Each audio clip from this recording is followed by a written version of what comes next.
Lux presents Hollywood.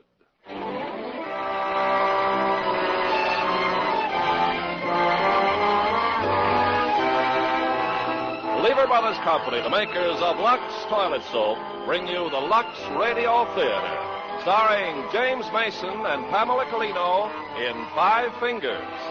Ladies and gentlemen, your producer, Mr. Irving Cummings.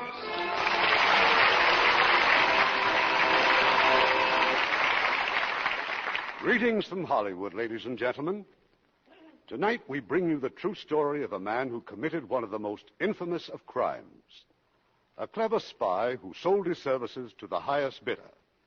It's 20th Century Fox's drama of Five Fingers, directed by my friend Joe Mankiewicz. Five Fingers, which opened a safe containing top-secret documents. And starring in his original role will be James Mason. We are delighted to welcome Pamela Collino to our stage to co-star with her husband in Five Fingers. And speaking of Five Fingers, remember, it just takes the tips of your fingers to cream that gentle Lux lather into your skin. Watch what its wonderful skin tonic action can do for your complexion.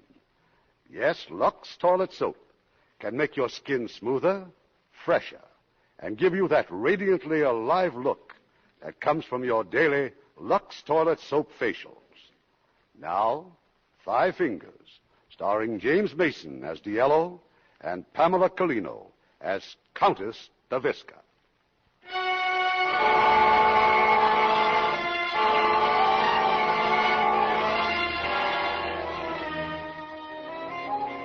This account begins in 1944. The war was at its height, but some nations still were neutral. Among them, Turkey. One evening early in March, an attaché of the German embassy at Ankara, a man named Moisich, was about to enter his quarters when a stranger appeared from out of the shadows. Whatever you do, don't raise your voice. Who are you? What do you want? Take me to your office. Either you tell me who you are, Don't be a fool. I've brought you the opportunity of a lifetime. I can make you the envy of the entire German Foreign Service. Now, open the door.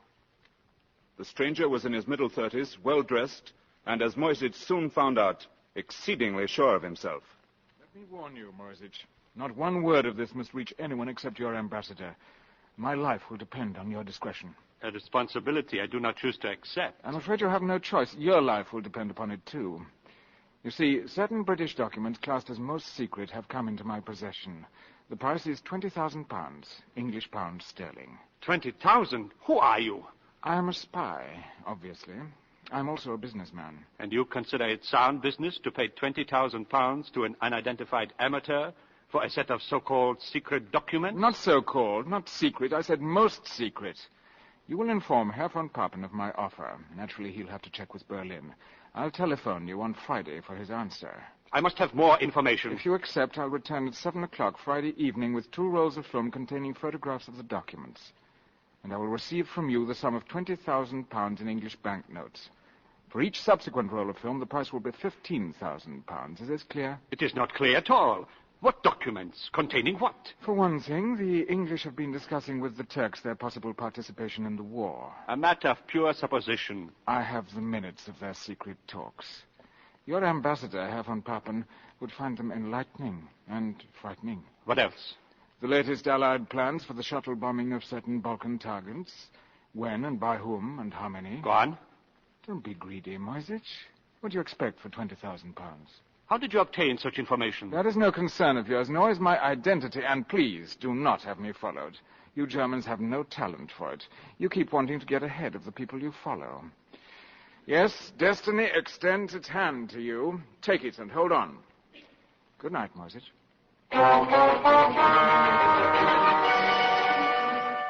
The man left. Moisich did not have him followed. But had he done so, he would have discovered that his visitor was in the employ of the British Embassy, the ambassador's valet. And like any proper valet, he was at his post when the ambassador returned shortly before midnight from a reception. A pleasant reception, sir? Diplomatic receptions are never pleasant, Diello. The faces may be, but never the motives. Your coat, sir. Allow me. Speaking of pleasant faces, Diello, at one time, weren't you in the service of the Countess Davisca? I was the valet to her late husband, sir, at the court of St. James. She was at the reception. Is she well, sir? As charming and lovely as ever, but not so well off. The Nazis in Poland have confiscated everything she owned. I'm sorry to hear it, sir. She was a lady of great wealth. And she used it well. More than anyone I have ever known, Countess Stavisca symbolized the world in which she lived. A world of beauty and luxury. Gone forever, I'm afraid. Let us hope not, sir. I put the survey of Turkish manganese beside your bed, together with your journal. Oh, yes. Thank you. That will be all, Diallo. One moment, sir. Your capsule. Diallo, have you ever considered the possibility that you might, just for once, forget something? Often, sir. I don't think you'd ever get over it. Nor do I. Good night, Your Excellency.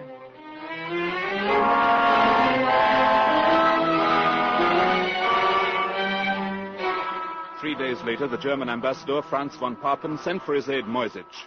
He had just received a dispatch from Berlin. Well, it's here, Moisich. Read it. Transaction approved. Take every precaution. Essential you determine identity of agent. Expect immediate report. It was sent by Kaltenbrunner. Well, here's the money. 20,000 pounds. There's no need to count it, Moisich. I have not taken any of it. Oh, sir, but I had no intention. Believe me, I was just... Are you sure you can handle this alone? Oh, yes, sir. And I can develop the film myself. Good. The fewer people who know about this, the better. Particularly if this fellow makes fools of us. What was your impression, Moisich? Arrogant, spoiled, cynical. A British aristocrat, if ever I saw one. Fantastic. And by the way, a code name has been assigned to him. He is to be referred to as Cicero. The name is the personal choice of Herr Ribbentrop. Has it any significance, sir? None that I know of, except the surprising fact that Herr Ribbentrop had even heard of Cicero. He'll be here tonight? He said 7 o'clock, sir. Keep your wits sharp. A great deal depends on you. Yes, sir. Thank you, sir. Moisich. Yes, Your Excellency? The money. Here. You forgot it. Your Excellency. Promptly at 7 o'clock, Diallo arrived at Moisich's office. On the desk lay the pile of banknotes. Ah, you have the money, I see. Thank you, Moisich. It's a film. Here, 2 rolls. Oh, fetch me a drink while I count it, will you? Scotch whiskey, please. I'm sure you must have some. We have the best of everything. One of the pleasures of duty in a neutral country. You Germans can drink fine Scotch whiskey, and your enemies can fill up on fine German beer. You can count the money later. It goes into the safe until I have developed the film. Are you going to develop the film yourself? Yes. There is a dark room down the hall. Then perhaps you'd better drink this. You're trembling like a butterfly. You will remain here until I come back. I'll lock the door. I won't let anyone in but you. Now, hurry. Moisich was stunned by the contents of the film, as well he might have been. Back in his office, he did his best to hide his excitement. Interesting snapshots, aren't they? The documents seem to be genuine. Don't be pompous, Moisich. My government has authorized me to make further arrangements with you. Splendid. £15,000 for each additional roll of film. Oh, and about my present fee. I've counted the money. It was all there. That money is in the safe. It was. You opened the safe. It's open. You see, I said to myself, if I were an ambitious attaché like Moisich, what would be the combination of my safe? How dare you? And the answer, 1/30/33, the day Hitler came to power. I imagine that would open half the safes in Germany. What an unimaginative lot you are. Well, don't be upset, Moisich. There was nothing else worth taking. My government is prepared to pay £10,000 per roll. No more. We won't haggle. I risked my life to get these photographs. My price is quite reasonable. You'll pay it. Not until we know who you are and how you obtain such information. That is my business. I will tell you this. I work at the British Embassy. Sooner or later you'll find that out anyway. You have been assigned a code name, Cicero. Cicero. A man of nobility, eloquence, and dissatisfaction. I like that name. When will you bring more film? A week from tonight. Have the money ready. Oh, and change the combination of your safe. May I suggest one? Try 6/18/15. That's the date of the Battle of Waterloo. Good night, Moisich.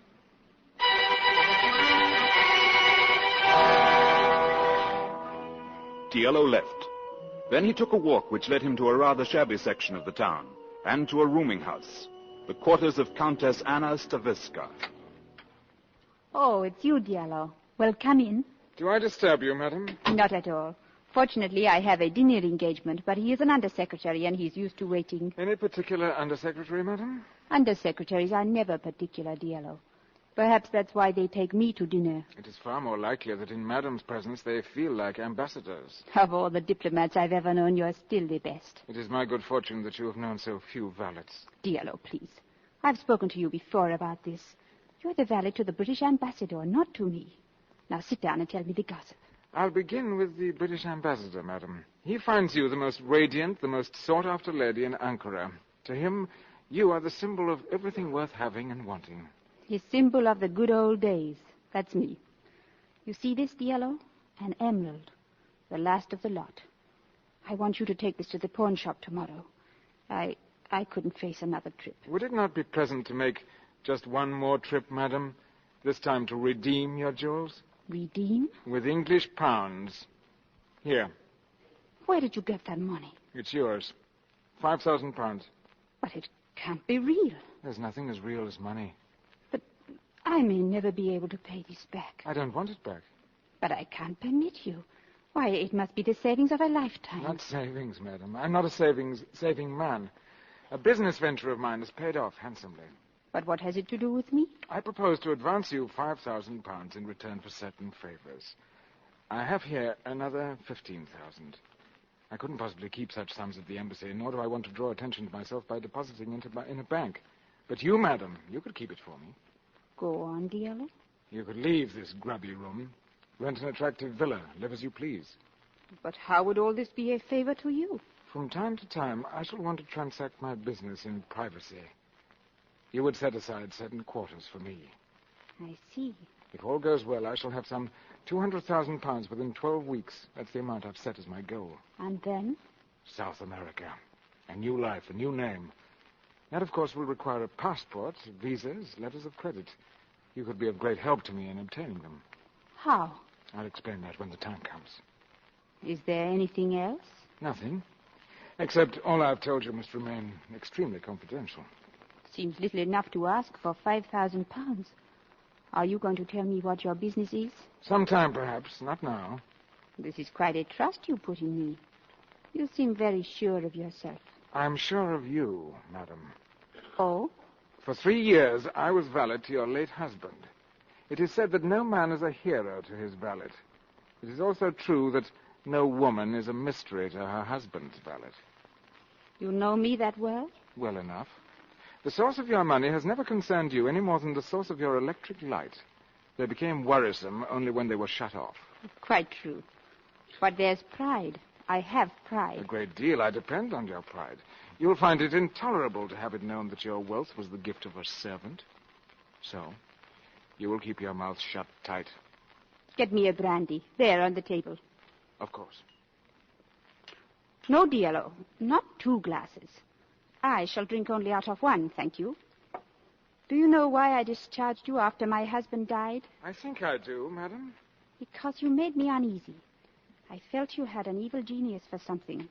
Little did I know it was for making money. That's a lie. That wasn't why I made you uneasy. No? No. You were attracted to me. It was upsetting to feel that way about a valet and to feel that the valet knew it all the time. Have I offended you? You'll soon be very rich. Everything worth having and wanting.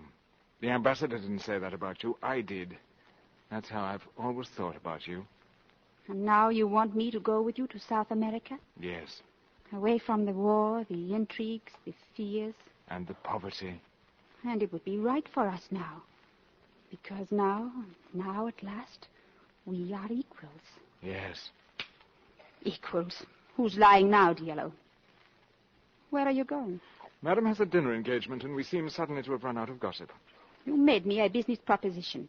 I agree to that part of it. As for the rest, it's not an impossibility. It's merely an improbability, and, above all, an impertinence. Because I address you as an equal? No. Because you address me as a servant. Because in the manner of an inferior, you tried to buy something you didn't think you merited on your own. Now, let us get down to the details of business. As madam wishes. My name is Anna. Yes, Anna. Thank you.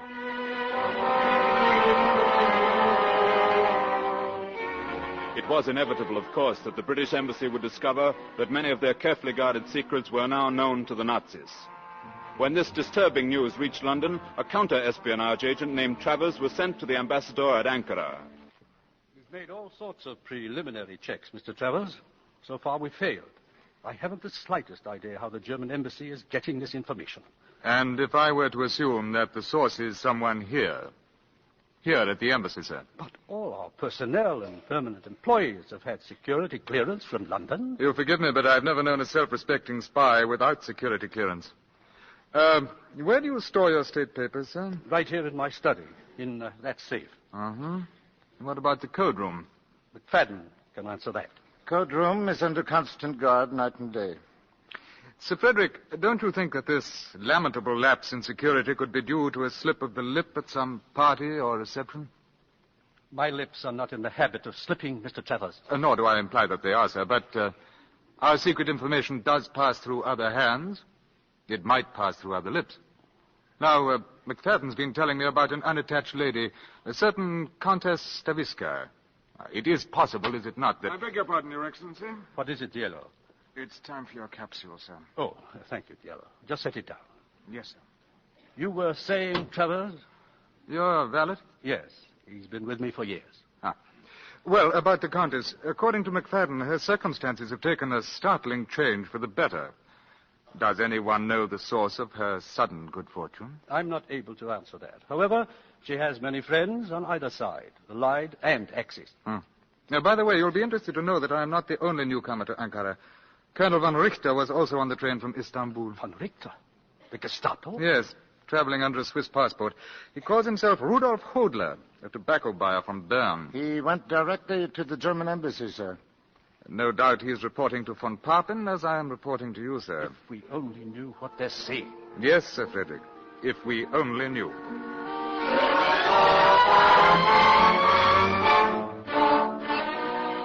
Von Papen's reception of von Richter was anything but cordial. Von Papen had good reason to be aroused. So, you come here seeking confirmation of the documents we bought from Cicero. You've had your confirmation on the 5th of April. We sent you the British planes to bomb the Poleski oil fields. Well, they bombed them, weren't they? Thousands of dead. Millions of gallons of precious oil destroyed. What is the price of confirmation, Herr von Richter? Regarding Cicero, it remains the opinion of General Kaltenbrunner and myself that all this still could be a British trap. Now then, you seem very certain about a connection between the Countess Staviska and Cicero. May I ask why? Because it is obvious. Why else would he choose her new home for his next meeting with Moisich? What a strange and sudden and perfect relationship. Too strange, too sudden, and too perfect. The unknown Cicero and the well-known Countess, well known for her anti-German sentiments. Yet only a month ago, she pleaded with me for an opportunity to work in our interests. For love, Herr von Papen, or for money? For money, of course. A loan until the time when we return her property we've confiscated in Poland. I want to talk to Cicero myself. Moisich, when do you meet with him next? Thursday evening, Herr Colonel. Then you will arrange for Mr. Hodler, the Swiss businessman, to be present.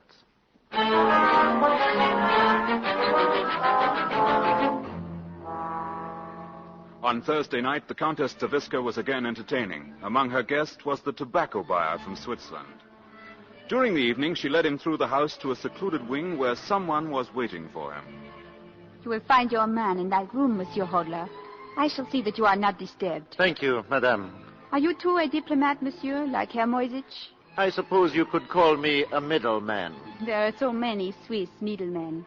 It seems to be a national occupation. What could be more natural? After all, we Swiss have been in the middle for hundreds of years. Just knock on the door, monsieur. Colonel von Richter? Sit down, please. Moisich tells me you're to be the new intermediary. That is correct. Moisich is too well known here. It will be safer for me to deal with you. I'm happy to hear it. I share your concern. The Countess, have you told her who I am? Of course not. Does she know the nature of your business? No. Then just what is her relation? My dear Colonel, I didn't invite you here to discuss my personal affairs. We have some business to transact. Did you bring the money? You will be paid after we have developed the film. During the past weeks, I have sold Moisage 50 photographs, all of genuine secret documents. That's proof enough of my good faith. Henceforth, you will pay on delivery. No? Well, possibly you're no longer interested in the strategic plans of the Allies for the entire Mediterranean area. A second front? I do not know the number of the front. I do know that in these documents, Mr. Churchill keeps referring to the soft underbelly of Europe. Of course, I could take the films to von Papen and ask that he himself queer the German High Command as to their interests. Very well. Here, 15,000 pounds. Why, you had it with you all the time. Who are you, anyway? If I told you I was, the valet to the British ambassador, would you believe me? Certainly not. You see? At least tell me why you are selling us this information. I thought that was self-evident, for money. But you must have some other motive. Perhaps you share our disgust with British decadence. If I have a disgust for anything, it is for poverty. You sell us information which will help us win the war, yet you insist upon being paid in money with a very dubious future. British pounds. What makes you think I think Germany will win the war? Apart from the money we pay you, you attach little importance to these documents. Why? In the first place, I cannot sell you the intelligence to make the proper use of them. In the second place, by informing a man about to be hanged of the exact size, location, and strength of the rope, you do not remove either the hangman or the certainty of his being hanged. And now I'm sure you will want to rejoin the party. 1 week from tonight, I shall have more film for you. Good night, Colonel.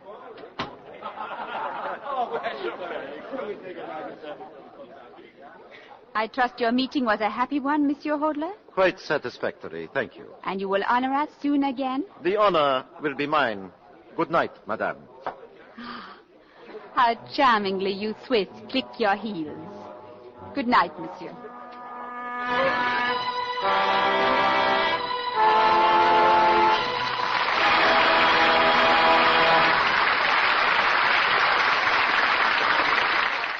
Act 2 of Five Fingers, starring James Mason as Diello and Pamela Collino as the Countess.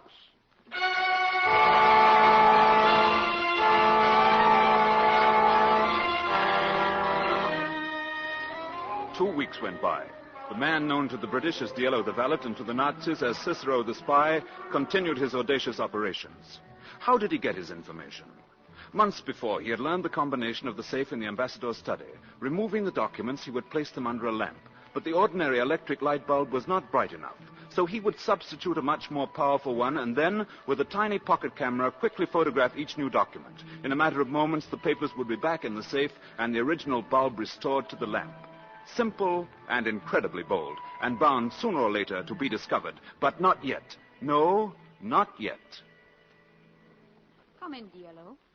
Another profitable evening? Profitable enough to bring the total to £75,000. Why don't you stop now? Why go on playing with fire? What makes you think I am? Oh, don't treat me like an idiot child. Your friend Hodler, he isn't Swiss. I know a Prussian when I see one. Does it matter to you? Your safety matters to me. My security depends upon yours. Forgive me.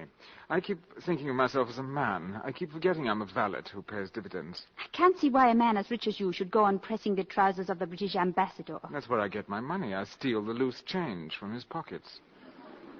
Before you go, get me a drink, will you? Tell me, where do you plan to settle when you go to South America? Rio. There's no city like it in the world. When did you decide to go there? Many years ago. I was a cabin boy on a dirty tramp steamer. I can remember looking up at a villa high on the mountainside above the harbor. I could see a man on a balcony. He was wearing a white dinner jacket. He seemed close enough to touch, and yet he was beyond the reach of anyone. I swore then that someday I would be that man. My drink, please. Do you have a nationality, Diello? You're not a native Englishman, are you? Albanian. English by adoption. In England, it seemed profitable to become a gentleman, so I went into service. As you have pointed out, I am not yet a gentleman, but I am the best of the gentleman's gentlemen, which reminds me the ambassador will be wondering what has kept me. And what will you tell him? Yes, Anna? What shall I tell him? I shall tell him that I was detained by a Turkish chambermaid. I think that I shall find Rio very much to my liking. You have waited a long time to kiss me. You don't have to wait any longer. Anna. Yes, Diallo? Get me a drink.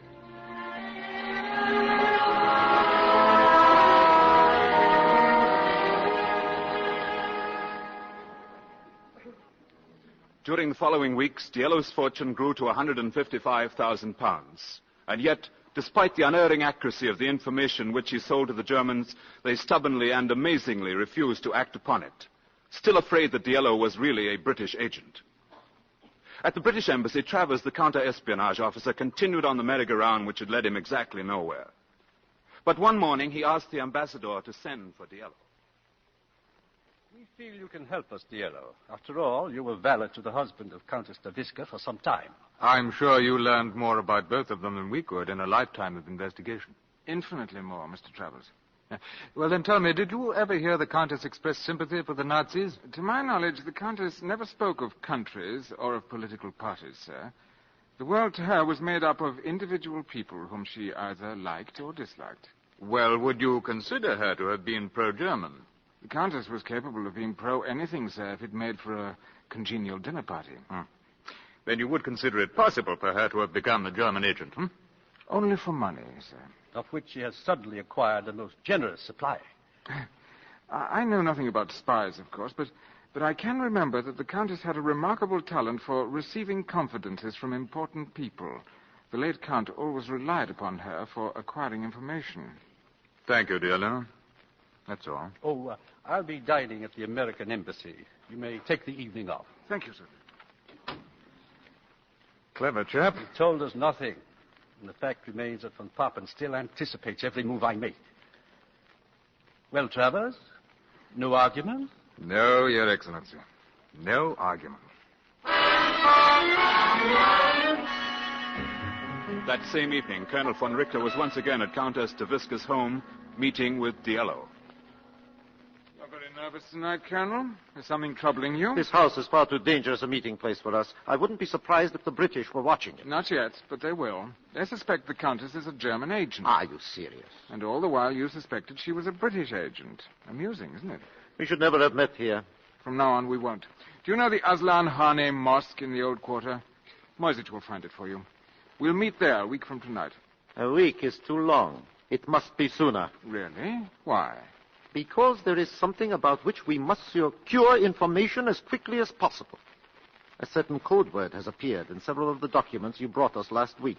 The word is Overlord. And we are convinced that Overlord is the name for their so-called Second Front. What we must know is the place and the date, the where and the when. I can understand your curiosity. I'll pay you well for it. £40,000. Generous of you. But is information of that nature likely to turn up at the British Embassy in Ankara? Don't you read the documents you sell us? I photograph everything that's stamped secret, most secret, and top secret. I'm not particularly interested in what they contain. You photographed a dispatch last week stating that the ambassador would receive a copy of the revised strategic plan for Overlord within 10 days. £40,000, you said? For the where and the when. We'll meet at the Aslan Hane Mosque on Thursday night. Bring the money with you.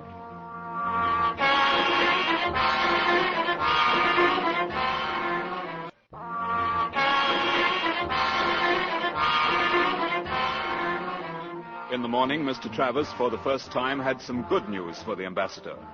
The British had succeeded in breaking the diplomatic code of the Nazi ambassador, von Papen. And now, for a change, sir, you can eavesdrop on von Papen.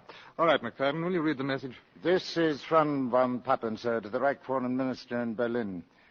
In reply to your query concerning the authenticity of documents obtained from Cicero, I am firmly convinced the material is genuine.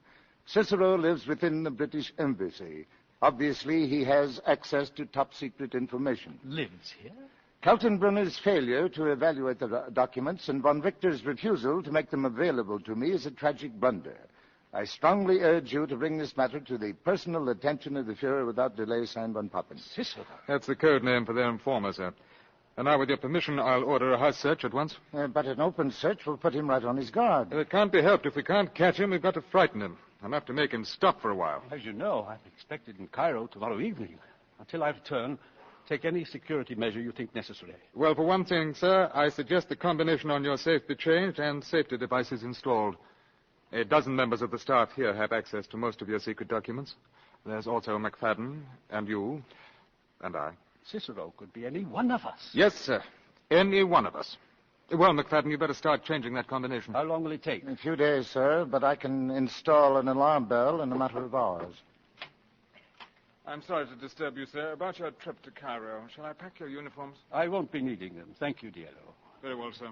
I'll close your bags. By the way, Diallo, don't be upset if these gentlemen ransack my quarters while I'm gone. There'll be no need for that, I'm sure, sir.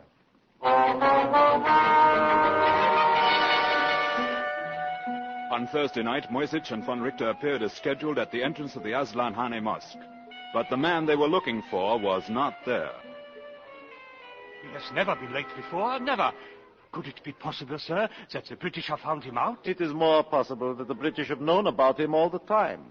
It is very curious how easily Cicero acquired the documents he wanted to sell, and how when only once we name the information we want to buy, how mysteriously he fails to deliver it. What does the colonel propose to do now? Precisely nothing. All spies in time outlive their usefulness. I am afraid, Moisich, that your friend Cicero has just about outlived his. Now, drive me back to the embassy.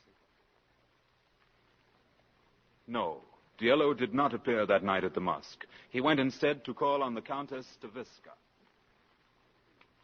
So you can be very proud of me, Diallo. You have everything you asked for, your passport, your visas, and your tickets.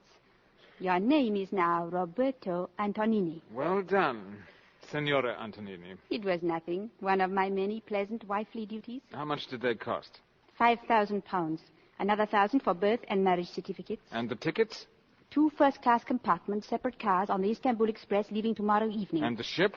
An Argentine passenger freighter sailing from Istanbul directly to Rio. Day after tomorrow at sundown. Now remember, you're to take no notice of me whatsoever on the train. When we reach Istanbul, we'll go aboard the ship at once. How did it go at the bank? The size of the deposit created quite a stir. The manager seemed extremely curious.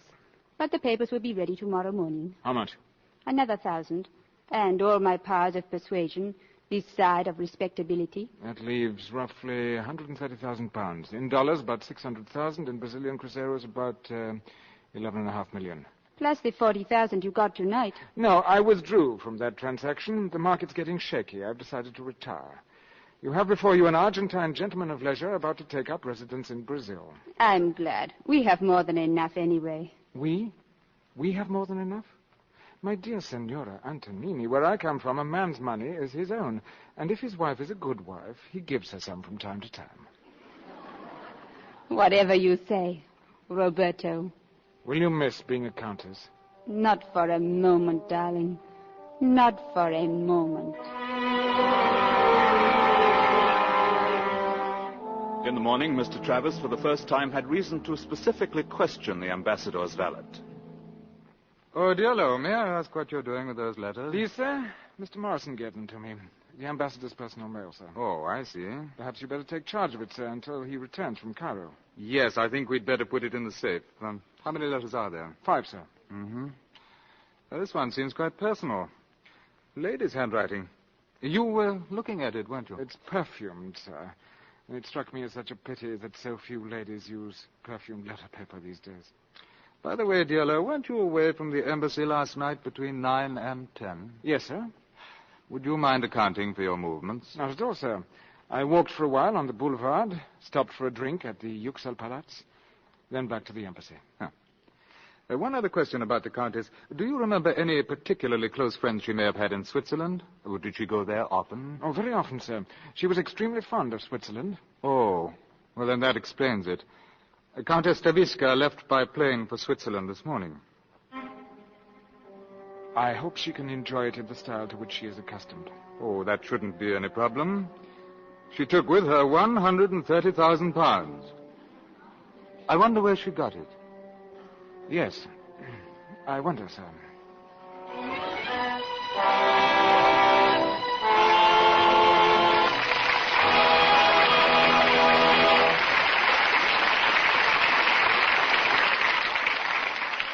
We'll continue with Act 3 of Five Fingers in a few moments.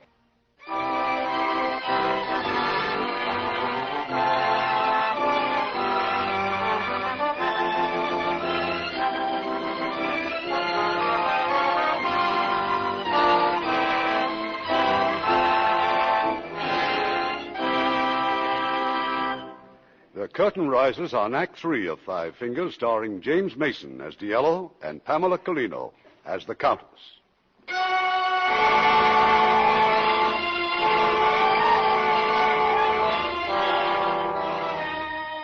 To Diallo, the news was unthinkable. Anna Stavisca had stolen his money and gone to Switzerland.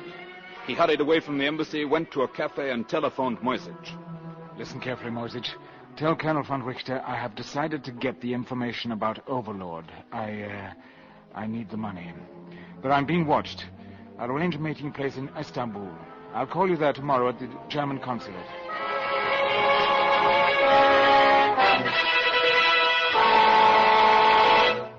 That's about it, Travers. After the phone call, Diallo came directly back here to the embassy. But did you speak to anyone at the bar? No, no one. I think you're on the wrong track, sniffing after Diallo. After all, he didn't bat an eye when you told him about the Countess. But why would he go to a cafe to make a telephone call? And then why did he... Well, maybe you're right. Where is he now? Upstairs. If he should leave again, he'll be followed, of course. Yes, Diallo was upstairs, staring at the ambassador's safe and the newly installed wiring that led out to the hall to an electric alarm bell. In the safe was a secret worth £40,000, but one turn of the dial and the entire British embassy would descend upon him. But then he smiled. How simple it would be. Diallo walked down the hall to a broom closet. In it was a fuse box. He removed the fuse that served the ambassador's study and thus broke the current to the alarm bell. 2 minutes later, he was taking photographs of half a dozen papers containing the word Overlord. And then there was no time to return the documents to the safe, no time for anything but to find out who was at the door. What do you want? The porter, sir. I clean office now? No, not now. His Excellency won't be back until tomorrow. But it is not necessary... Not now, I said. Come back later. But the porter was not one to quickly surrender. If he could not tidy up the study, at least he could vacuum the carpets in the corridor. But when he turned on the vacuum cleaner, there was no electricity. So he went to the broom closet, observed that a fuse was missing, and promptly replaced it.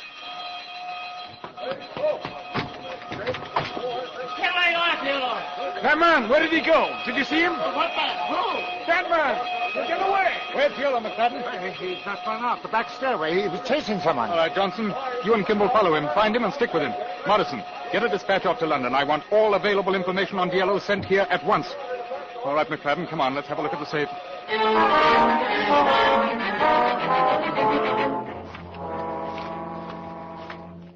Yes, the papers are all here.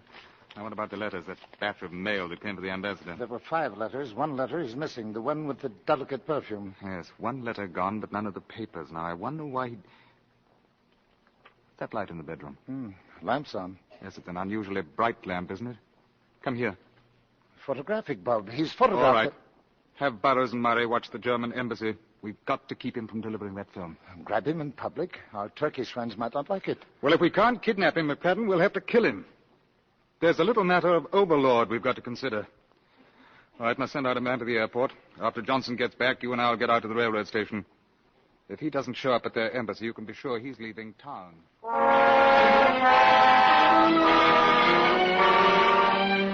At the German embassy, Colonel von Richter was also making plans, based on Diallo's phone call from the cafe to Moisich. He said he would arrange a meeting in Istanbul. Very well. Siebert, you and Steuben take the train. Moisich and I will go by plane. Cicero is bound to be on one or the other. Shall we go armed, Colonel? Naturally. You are to protect Cicero from the British at all costs until we get that film. And after that? After that, Moisich, it will be up to Cicero to protect himself from the British and from us. At the crowded railroad station, 4 men kept their tense watch for Diallo. 2 British and 2 Nazis. But there was no sign of Diallo. Not until the train started to move from the platform. And then, from his hiding place, Diallo dashed through the crowd and onto the train.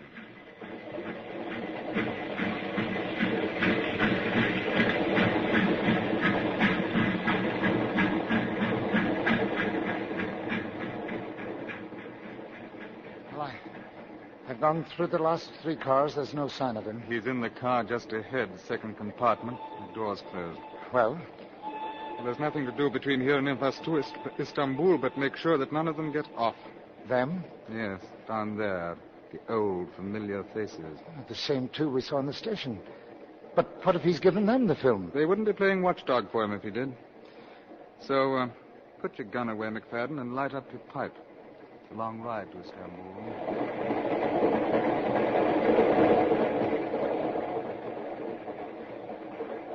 In his compartment, Diallo was reading a letter. The letter with the delicate scent addressed to the British ambassador. And so, by the time you receive this letter, I shall be far from Ankara, far from uncertainty and hunger and humiliation. I shall be settled, I hope, in a new life of security and self-respect. You have spoken to me so often, my dear ambassador of Diallo, the perfect valet. Surely I can offer no greater proof of my devotion to the Allied cause than to inform you that your trusted Diallo is a German spy. I know both you and your government.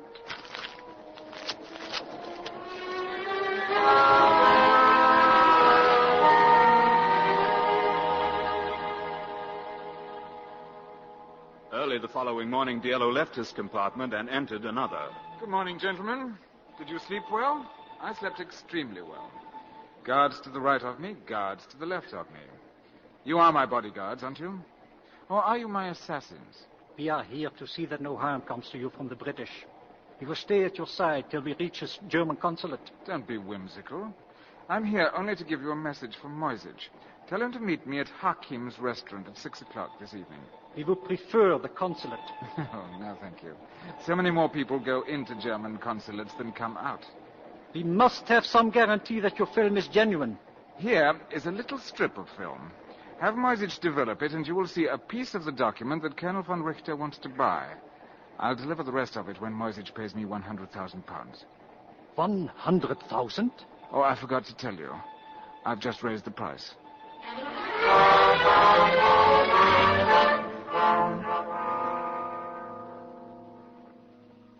At 6 o'clock in Istanbul, in a restaurant called Hakim's, Moisich kept his appointment with Diallo. Some moments later, they were followed there by Travers and McFadden. Good evening, gentlemen. You wish a table? I'm looking for a friend. He'll be in a private room. That is a private room over there? It is occupied. Good. Then he's here. I am sorry. He does not wish to be disturbed. Ah, but he's expecting us. I am sorry. If you care to wait, please, to be seated here. Well, he's here, McFadden.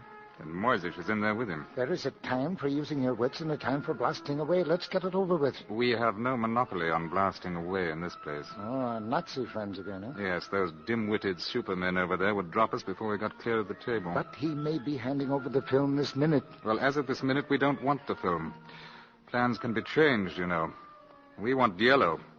We've got to know just how much the Nazis have found out. Now, look, I'm going to send him a note, just a word or two, to let him know that we'll protect him. You're balmy, Travers. Oh, no, he'll jump at it. You, if you don't mind. Yes, sir. My friend may not know that we're waiting for him. Would you give him this note, please?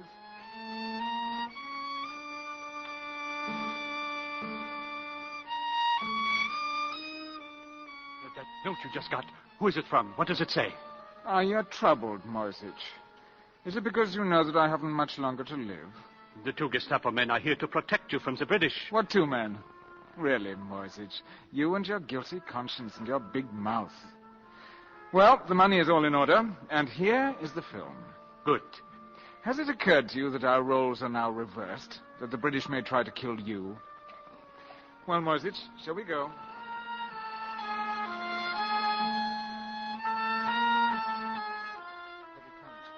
He's heading toward us, Travers. Your note worked. Mr. Travers, I'm touched by your solicitude. Imagine me, of all men, with a British sword and a British shield. Personally, I'd rather slit your throat. Impractical. In that case, I'd be unable to tell you all the things you want to know. You've no idea how confused the Nazis are to see you protecting me. They still half suspect I've been a British plant all along. We have a car outside. We'll see you safely to the British consulate. No, thank you. We'll walk away together and then say goodbye. Get the Turkish police to arrest you. Is that a gun in your pocket, Mr. McFadden? It's against the law here to carry a weapon, didn't you know? Come along. Of course. You disapprove of me, don't you, Mr. Travers? You're the most cold-blooded traitor I've seen in a lifetime of looking at human trash. What a pity. I rather hoped I looked like a gentleman.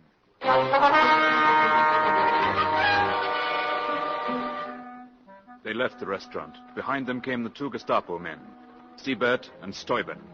But Diallo had known exactly what he was doing when he picked Hakim's as a meeting place, for the narrow street was jammed with people and traffic. They walked not more than 50 feet when he suddenly darted away and was lost in the crowd. Meanwhile, Moisich had rushed to the German consulate with a roll of film that had cost £100,000. The film is developed, Colonel. I have exactly the information you wanted. Have you? It took you long enough. I was so nervous, I spoiled the first print. But here it is, sir. D-Day for Operation Overlord is tentatively set for early June along the coast of Normandy and the Cherbourg Peninsula. Colonel, did you hear me? Now you hear this. An urgent dispatch from von Papen. Von Papen? Have just received personal letter from Countess Anna Stavisca naming Cicero as British agent. Am unable to confirm accusation because Countess is now in Switzerland. But in view of past efforts to ingratiate herself with us, am compelled to believe her charge is true. I cannot believe it. I have always believed it, from the first. But the documents were genuine. Events proved them genuine. Of course, they had to be, so that we would swallow that big lie, that one in your hand. I knew it. All along, I knew it. Lies, lies, lies!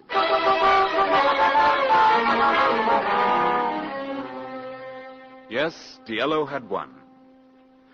As Roberto Antonini, he sailed away to Rio. He bought a magnificent home high on a hill overlooking the harbor, and he wore a beautiful white dinner jacket every night. But one evening, as his valet was serving dinner out on the balcony, two gentlemen came to call on him. This is an unexpected pleasure, Senor da Costa. May I present my friend, Senor Santos? I am honored, Senor. Are you, too, associated with the bank? No, senor. With the Brazilian Department of Investigation. And you have discovered some irregularity in my papers? Your papers are all perfectly in order.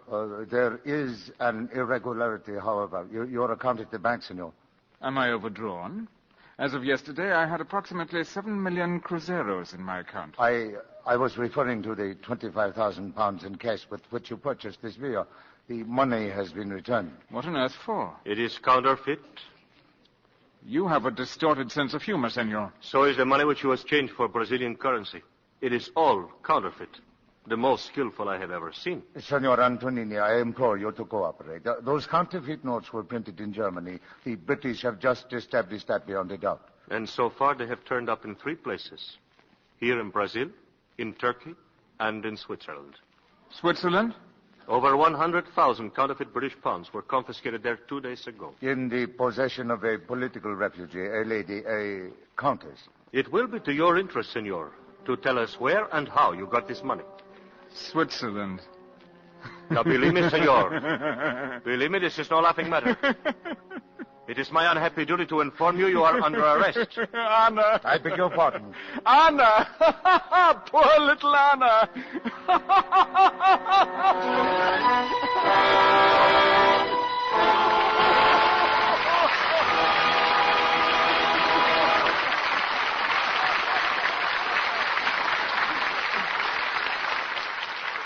In a moment, our stars will return. And here they are coming forward for a well-earned call. James Mason and Pamela Colino.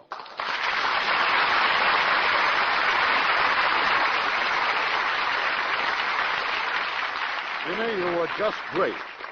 But we're much happier to know you as you really are. After all, nobody likes a man masquerading as someone else. Oh, that's not necessarily true. Take Edmund Gwen.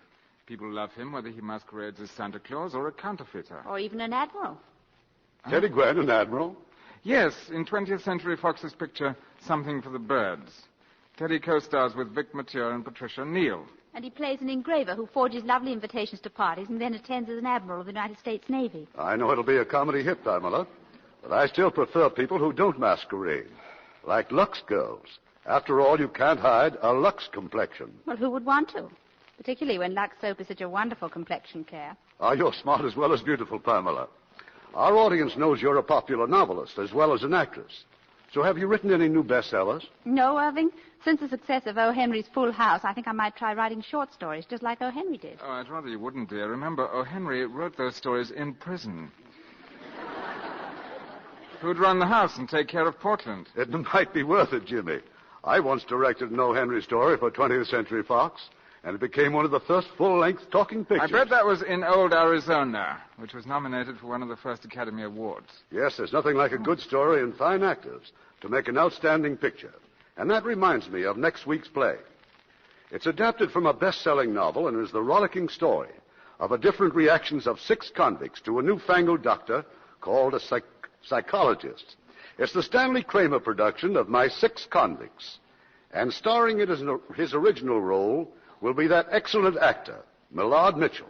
And as the doctor, one of your very favorite stars, Dana Andrews.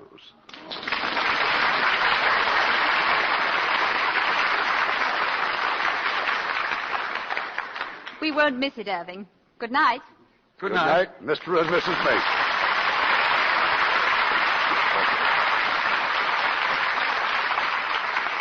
Brand new stockings, worn only a few times, yet suddenly you popped a run, and you never knew why. Has this ever happened to you?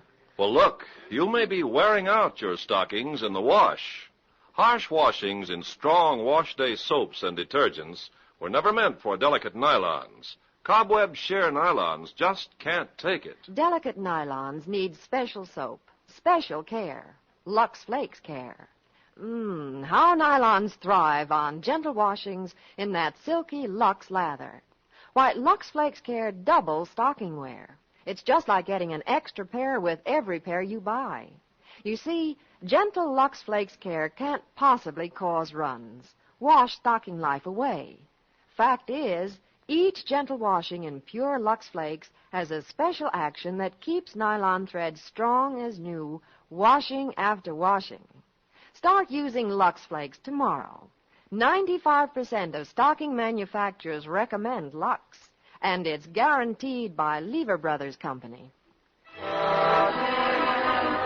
Lever Brothers Company, the makers of Lux Toilet Soap, invite you to be with us again next Monday evening when the Lux Radio Theater presents Dana Andrews and Millard Mitchell in My 6 Convicts. This is Irving Cummings saying good night to you from Hollywood and urging you as good Americans to vote in November.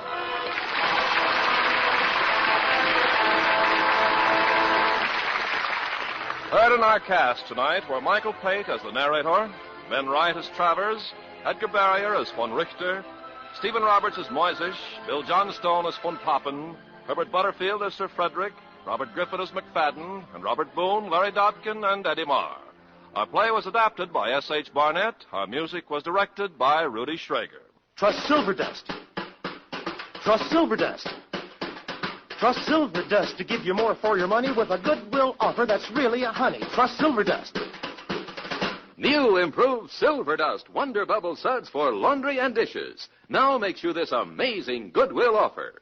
Inside every giant-size Silverdust, you get, as an extra, a genuine full-size Canon dish towel. Lint-free, highly absorbent, gay, colorful border, worth 25 cents or more. Remember, in giant-size Silverdust, you get this genuine full-size Canon dish towel as an extra. Try Silverdust. See how it safely digs out dirt, gets clothes cleaner, speeds dishwashing, kind to your hands. Yes, Silverdust, a great washing product with a Canon dish towel inside, gives you more for your money than any other washing product. That's guaranteed. Get the giant-size box of Silverdust with the big Canon dish towel as an extra today. Lever Brothers Company unconditionally guarantees the quality and performance of Lux Toilet Soap, Lux Flakes, Florident Toothpaste, and Silverdust, or your money refunded. This is your announcer, Ken Carpenter, reminding you to join us again next Monday night to hear My 6 Convicts, starring Dana Andrews and Millard Mitchell. This is the CBS Radio Network.